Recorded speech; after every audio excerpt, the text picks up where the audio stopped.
मित्र शोभतो काय, पण एवढ्यामध्ये एका वयोवृद्ध सिक्युरिटी गार्डने ताडलं. नहीं हो सकता है भगवान का ही सखा. हाँ महाराज, अभी हो तो क्षमा करें. द्वारिकाधीश को हम बताते हैं कि आपके बचपन का सखा आया. गरीबीची विपन्न अवस्था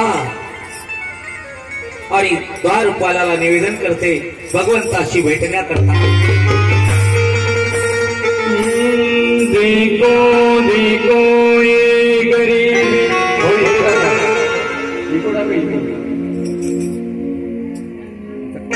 देखो देखो ये गरीबी का कृष्ण के जलते विश्वास लेके आया है. मेरे बचपन का यार यही सोच कर मैं आस लेके आया हूँ.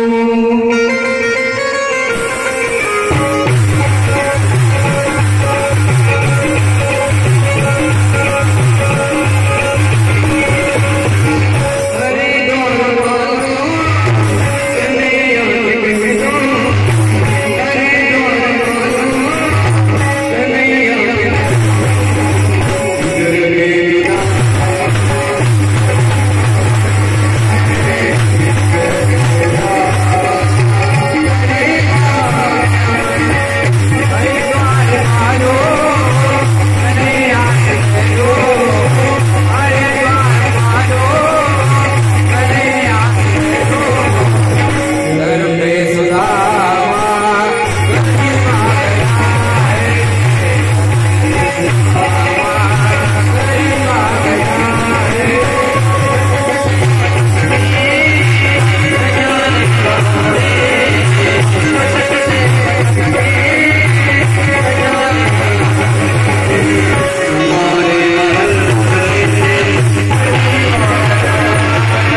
इतने कांटे तेरे चरणों में गड़े हैं,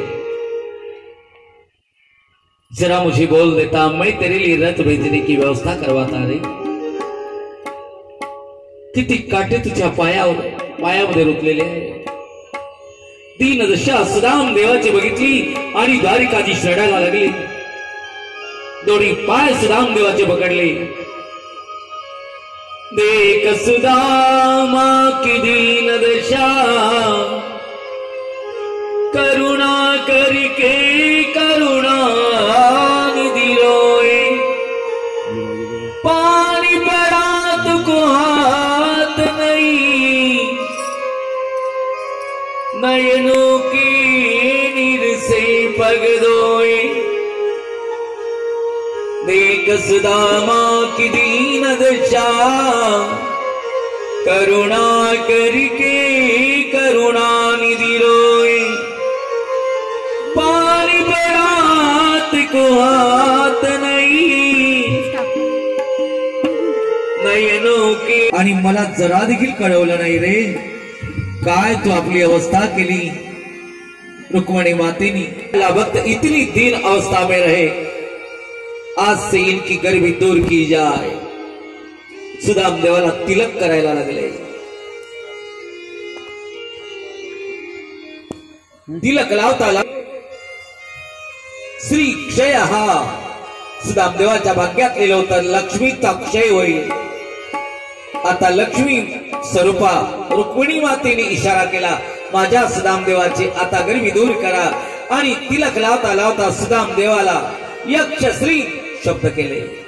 सुदाम देवाच्या जीवनामध्ये आता श्रीमंती आली। सुंदर कपडे स्नान करून परिधान करवले आणि सुदाम्याला भोजनापर्यंत करता 56 प्रकारचे व्यंजन बनलेलं ताट वाढलेलं आहे। भगवंताला देखील तसंच ताट वाढवून आणलेलं आहे। जेवण करताना सुदामदेव रडायला लागले, बैठ जाओ, विगत 15 दिन से मैंने अन्न का कण लिया नहीं। घर में धर्म पत्नी और बच्चे भूखे हैं। द्वारिकाधीश के संग में बैठते हुए, लेकिन घर में मेरे बच्चे और धर्म पत्नी भूखी होगी, भूखी होगी।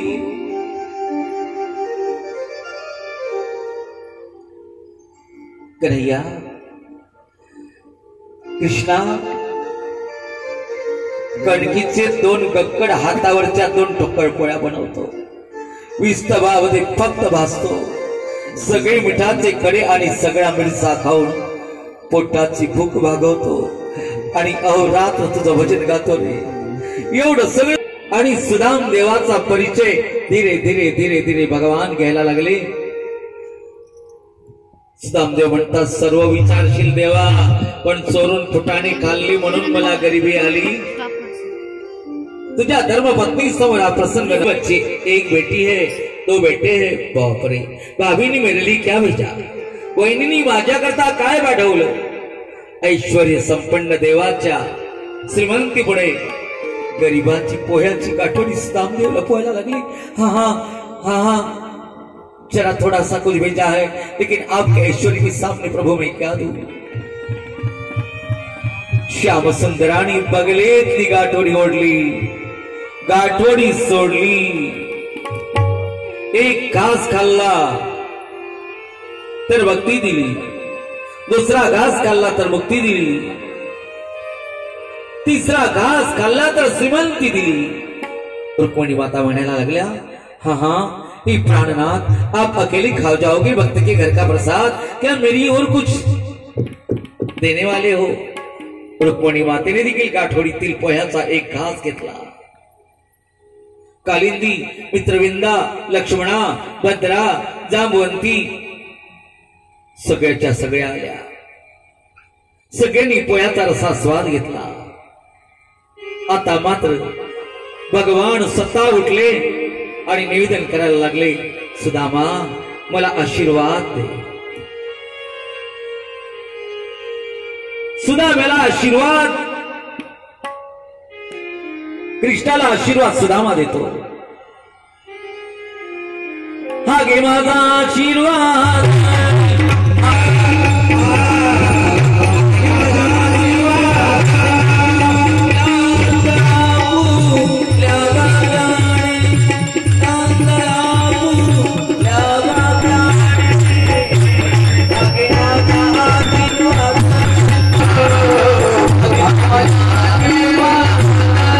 सौभाग्यवती भव. कालिंदी 2 तास झाले. सौभाग्यवती भव. आणि प्रश्न विचारला, कृष्णा या सगळ्या लग्नाच्याच करे तुझ्या? हा सुदामा लग्नाच्याच. अरे आम्हाला एक सांभाळणं कठीण होते रे देवा, तू कसं काय सांभाळतो? आशीर्वाद आहे ना सुदाम देवा तुमचा, म्हणून मला सांभाळता येतं. आता आशीर्वाद देऊन थकलो बरं का मी. भगवान कृष्णा तुम्हीच सगळ्या पत्न्याच्या वाटचं माझ्या पाया पडा. आणि पुन्हा कृष्ण भगवान उठले, सुदाम देवाच्या पाया पडले, आशीर्वाद दिला. विजयी भव, यशस्वी भव, कीर्तिमान भव, आयुष्यमान भव. किती श्रीमंती असेल सुदाम देवाची. ब्रह्मांडाचा धनी परमात्मा कृष्ण त्याला आशीर्वाद देतो, तो किती मोठा असेल. कधी जायचं म्हणतो सुदामा? उद्याच निघतो म्हटलं सकाळला. हा जा. सुदामदेव म्हणे, किती कंजूष आहे रे देवा, 15 दिवस राहीन म्हटलं होतं तर उद्याच जा म्हणतो. स्नानाला बसले सुदामदेव सकाळी. पुन्हा फाटके कपडे भगवान कृष्णाने सुदामदेवाला दिले. जणू शेवटची परीक्षा होती. सुदामा मागतो काय? मनात सुदामा म्हणे, देवा घरी गेल्यावर हे कपडे विकून 15 दिवस लेकरं बाळ जीव घातले असते रे, तेही तू पुन्हा मागून घेतले देवा. पण मी बघता आहे, तुला मागणार नाही. सकाळ झाली. सुदामदेव निघाले. गरुडाच्या हाताने एकाच दिवसात घरी पोहोचवलं. सायंकाळची वेळ होती. यांच्या झोपडीच्या जागेवर सोन्याचा महाल आणि सगळ्या नगरातली घर सोन्याची. अरे रे, आमच्या गरीबाची झोपडी तोडली. कोण्या श्रीमंतांनी आपला बंगला बांधून घेतला.